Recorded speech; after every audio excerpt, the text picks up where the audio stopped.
Hello dear students, কেমন আছো সবাই? আশা করি সবাই খুব ভালো আছো। বুয়েট সিকিউরিট কোশ্চেন ব্যাংক সমাধানের আজকের ক্লাসে তোমাদের স্বাগতম।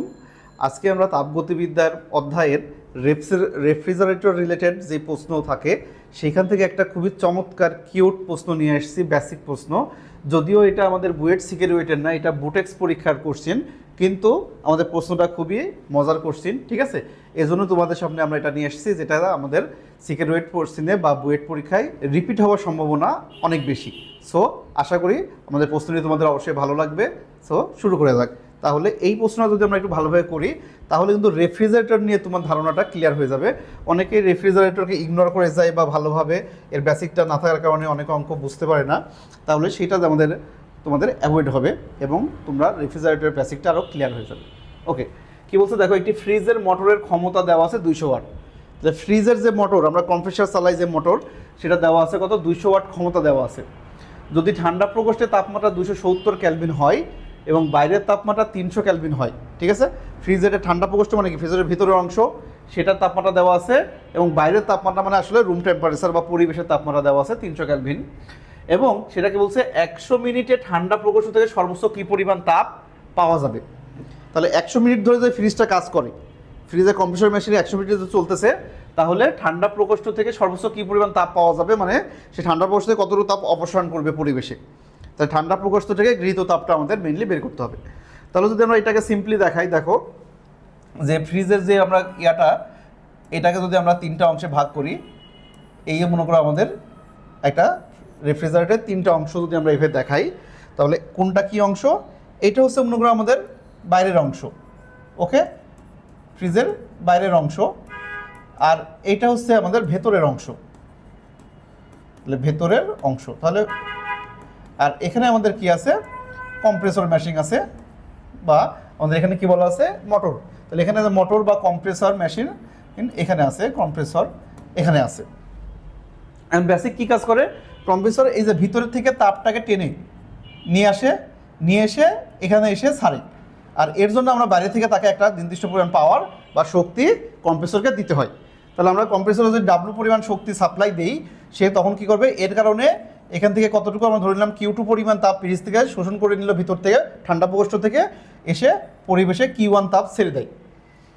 এখন এটার ক্ষেত্রে যদি আমাদের এখানে তাপের পরিমাণ আমাদের বের করতে হবে, তার মানে এই যে ঠান্ডা প্রকোষ্ঠ থেকে কতটুকু তাপ সর্বোচ্চ গ্রহণ করবে, তার মানে আমাদের নির্ণয় করতে অবশ্যই আসলে এই Q2 ভ্যালুটা আমাদের নির্ণয় করতে বলছে।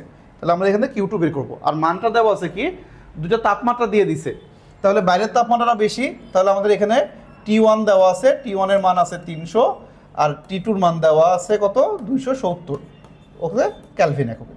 তাহলে এই হচ্ছে তোমার ফ্রিজের বেসিক ডাটা। তাহলে রেফ্রিজারেটরের এই ফিগারটা যদি তোমার মাথায় থাকে, তুমি যে কোনো অঙ্ক, রেফ্রিজারেটর রিলেটেড যে কোনো অঙ্ক তুমি ইজিলি সমাধান করতে পারবা।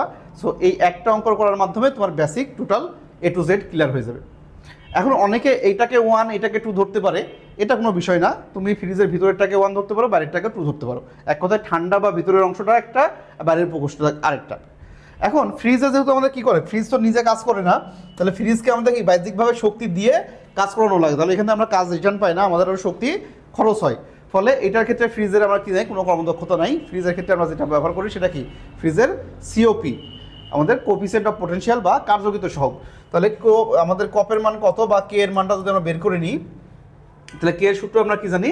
যে কিউ এর মাধ্যমে করতে পারি, কে ইজিক্যাল টু আমাদের Q1 কি আমাদের শোষিত তাপ, তাহলে Q2/W এটা করতে পারি, অথবা তাপমাত্রা দেওয়া থাকলে ইজিলি আমরা তাপমাত্রার সাহায্যে কে এর মান বের করতে পারি। তাহলে তাপমাত্রার সাহায্যে যে নিম্ন তাপমাত্রাটা সবসময় উপরে হবে, আর নিচে কি হবে? ঊর্ধ্ব তাপমাত্রা আর নিম্ন তাপমাত্রার অনুপাত, মানে বিয়োগফল। আর যদি একই তাপ দেওয়া থাকে কিউ এর ক্ষেত্রেও একই, কারণ কিউ আর টি এটা যদি কার্নোট চক্র আমরা ধরে নিই, যেহেতু আমাদের এখানে আমাদের বলা নাই যদিও, কিন্তু তাপ এবং তাপমাত্রার রিলেশন দেওয়া থাকে, এর থেকে এবার বুঝে নিতে পারছি এটা আছে কার্নোট চক্র অনুযায়ী আসলে চলতেছে। ফলে মানটা বসাই দাও। তাহলে 270 ডিভাইডেড বাই আমাদের কত দেওয়া আছে? 300। তাহলে 300 মাইনাস 270, তাহলে আমাদের বিয়োগ করলে কত হয়? 300 থেকে 270 বাদ দিলে 30 আর 270 আমরা মুখে মুখে করতে পারছি, তাহলে আমাদের মানটা আসছে 9। তাহলে রেফ্রিজারেটর কার্যকৃত সহগের মান বা COP-র মান আছে কত? 9।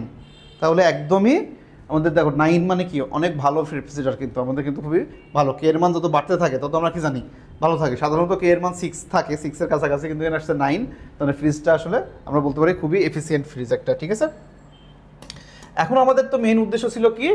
যে কি পরিমাণ আমাদের কিউ টু বের করা। তাহলে আমাদের মেন উদ্দেশ্য ছিল কিউ টু বের করা। যদি কিউ ওয়ান দেওয়া থাকতো তাহলে কার্নো চক্রের যে শর্ত সেটা ব্যবহার করে আমরা ইজিলি করতে পারতাম। তাহলে আমাদের যেহেতু কিউ ওয়ান নেই, আমাদের কিউ টু বের করতে হবে। তাহলে এখান থেকে কিন্তু আমাদের কে এর মান যদি জানি, তাহলে কে ইজিক্যাল টু আমরা আরেকটা সূত্র জানি, কি একটু আগে বললাম, যে ফ্রিজের ঠান্ডা প্রকোষ্ঠ থেকে যে শোষিত তাপ এইটা ডিভাইডেড বাই ওইটা আমাদের ওইটুকু তাপ অপসারণ করার জন্য আমরা বাইরে থেকে কতটা এনার্জি খরচ করছি, ডাব্লিউ। তাহলে কে মানে কিন্তু আবার এটার অনুপাত, যে ফ্রিজের ঠান্ডা প্রকোষ্ঠ থেকে কতটুকু তাপ শোষণ করতেছে আর আমাদের ওই শক্তিকে শোষণ করার জন্য কতটুকু তাকে কি করা লাগছে, শক্তি আমাদের ব্যয় করা লাগছে, এই দুটোর অনুপাত। ফলে এখান থেকে যদি আমরা কিউ টু বের করতে চাই, যেহেতু আমাদের উদ্দেশ্য কিউ টু বের করা, তাহলে কিউ টু কত আসে দেখো। তাহলে কিউ টুর মানটা আমরা লিখতে পারি কে ইন্টু ডাব্লিউ। আর ডাব্লিউ আমাদের এখানে যেহেতু শক্তি বলা নাই, আমাদের বলা আছে কি পাওয়ার দেওয়া আছে, ক্ষমতা আর টাইম। সো আমরা কাজের জায়গায় বা পাওয়ার এর জায়গায় কি লিখতে পারি, পিটি। তাহলে ডাব্লিউ সমান সমান আমরা জানি কি পিটি, যে বিদ্যুৎ শক্তি বা ব্যয়িত শক্তি সমান কি ক্ষমতা ইন্টু সময়। ফলে এখান থেকে কিন্তু আমরা ইজিলি এই যে মানটা পেয়ে যাচ্ছি, কিউ টুর মানটা বের করতে পারি। তাহলে বসাই দাও যে কে এর মান আমরা পেয়েছি 9, পাওয়ার দেওয়া আছে কত 200, ওকে, আর টি এর মান দেওয়া আছে 100 মিনিট। তাহলে 100 ইন্টু 60। সো ইজিলি আমরা ক্যালকুলেশন করে ফেলি।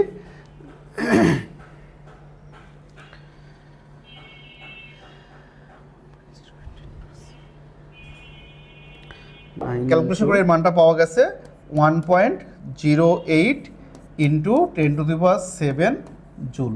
তাহলে যদি ফ্রিজটা 100 মিনিট ধরে, ঠিক আছে, কতটুকু 100 মিনিট, 1 মিনিট না কিন্তু 100 মিনিট ধরে যদি চলে, তাহলে সে ঠান্ডা প্রকোষ্ঠ থেকে কতটুকু তাপ বের করবে, সেটা হচ্ছে 1.08 ইন্টু 10⁷ জুল। তাহলে এখানে একটা জিনিস খেয়াল করো, এখানে আমাদের শুধুমাত্র কিউ টু চেয়েছে, কিন্তু যদি আমাদের আবার কিউ ওয়ান বের করতে বলতো, তাহলে কিন্তু আমরা কিউ ওয়ান ইজিলি বের করতে পারতাম। কারণ কি ডাব্লিউ এটা সমান সমান কিন্তু আবার Q one minus Q two, Carnot চক্রে যেটা কাজ এখানেও কিন্তু আমাদের এই একই হয়। ফলে কিউ ওয়ানের মান এই Q one is equal to W plus Q two দিয়ে আমরা কিন্তু ইজিলি বের করতে পারতাম, যে ডাব্লিউর মান তো এই যে পিটি দিয়ে আমরা ইজিলি বের করতে পারছি।